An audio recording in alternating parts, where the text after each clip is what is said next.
Hey everyone, and welcome back to the channel. Today, we're diving into a story that's as tragic as it is cautionary.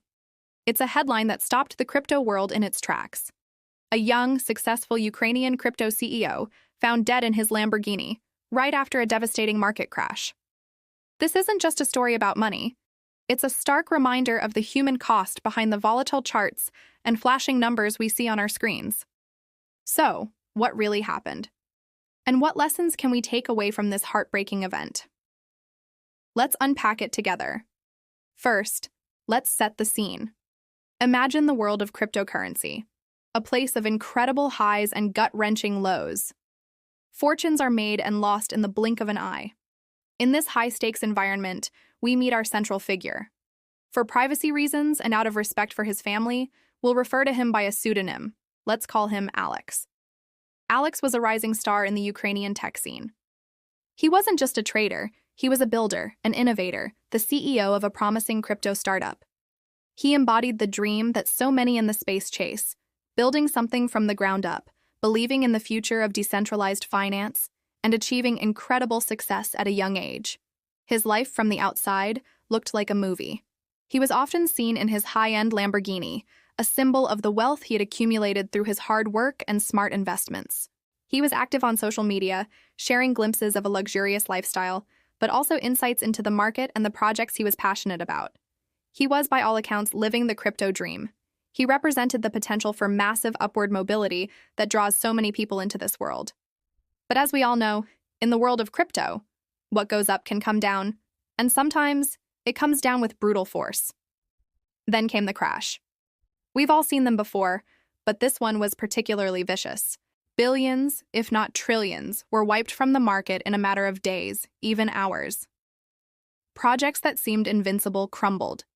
The digital gold rush turned into a digital landslide. For someone like Alex, whose personal wealth and professional identity were so deeply intertwined with the market's performance, this wasn't just a financial setback. It was an existential threat. The value of his company's assets, his personal holdings, everything he had built, plummeted. The pressure must have been immense. Imagine being the captain of a ship in the middle of a hurricane. Your crew, your investors, your community, they're all looking to you for answers, for reassurance. But the storm is bigger than you, bigger than anyone. The stress of managing a company, coupled with the personal financial devastation, creates a perfect storm of mental and emotional strain. This is a side of the entrepreneur life that rarely gets talked about. It's not just about the fancy cars and the big wins.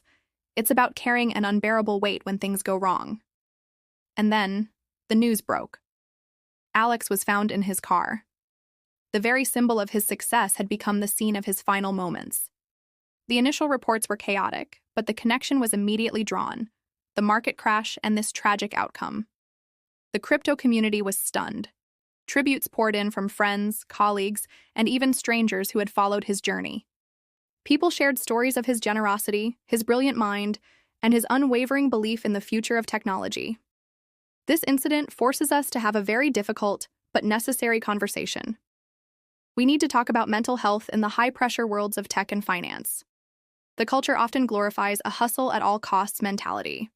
We celebrate sleepless nights, relentless ambition, and the appearance of unshakable confidence. But we fail to acknowledge the immense psychological toll this takes. When your entire identity and self-worth are tied to the daily fluctuations of a market chart, your mental well-being is balanced on a knife's edge. A red candle on a chart can feel like a personal failure. A market crash can feel like the end of the world. It's crucial to understand that financial distress is one of the most significant stressors a person can face. It's not just about losing money. It's about the fear of the future, the feeling of letting people down, and the shame that can come with perceived failure. In a world where success is flaunted on social media, the pressure to maintain that image can be suffocating. No one posts their losses. No one tweets about the sleepless nights spent worrying about their portfolio. This creates a dangerous illusion that everyone else is winning, which can make personal struggles feel even more isolating. So, what can we do? The first step is to destigmatize the conversation around mental health. It is not a sign of weakness to admit you're struggling, it's a sign of strength. If you are an investor, a trader, or a builder in any high-stress field, you need to build a support system.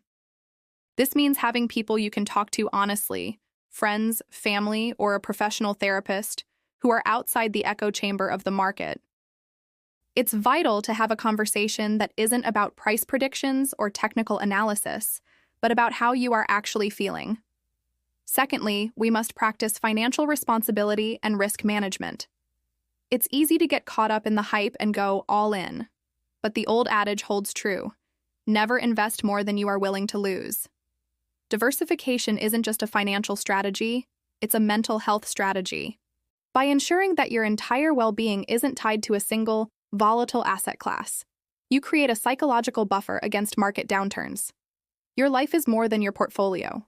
Your worth as a human being is not determined by the number in your bank account. Remember to cultivate a life outside of the charts. Have hobbies, spend time in nature, connect with loved ones, exercise. These things ground you in the real world and provide perspective. When your only window to the world is a screen flashing green and red, it's easy to lose touch with what truly matters. Building a balanced life is the best hedge you can have against the volatility of the markets and the volatility of life itself. Alex's story is a tragedy, but it must not be in vain. It serves as a powerful wake-up call for the entire community. We need to build a healthier, more supportive culture. We should check in on our friends in the space, especially during tough market conditions. A simple message asking, "How are you holding up?" can make a world of difference. Let's celebrate not just the financial wins, but also the courage it takes to be vulnerable, to ask for help, and to prioritize well-being over wealth. If you or someone you know is struggling with the pressures we've talked about today, please know that you are not alone and help is available. There are resources and people who want to support you. You can reach out to a mental health professional or call a crisis hotline. We'll leave some links and numbers in the description below. Talking to someone is the first and most important step. Your health, both mental and physical, is your most valuable asset. Protect it above all else. Let's honor Alex's memory by fostering a community that is not only innovative and ambitious, but also compassionate and resilient. Let's remember the human being behind every username, every avatar, and every trade. Thank you so much for watching and for engaging in this important conversation. If this video resonated with you, please consider giving it a like and subscribing to the channel for more thoughtful content. Take care of yourselves and each other. See you in the next one.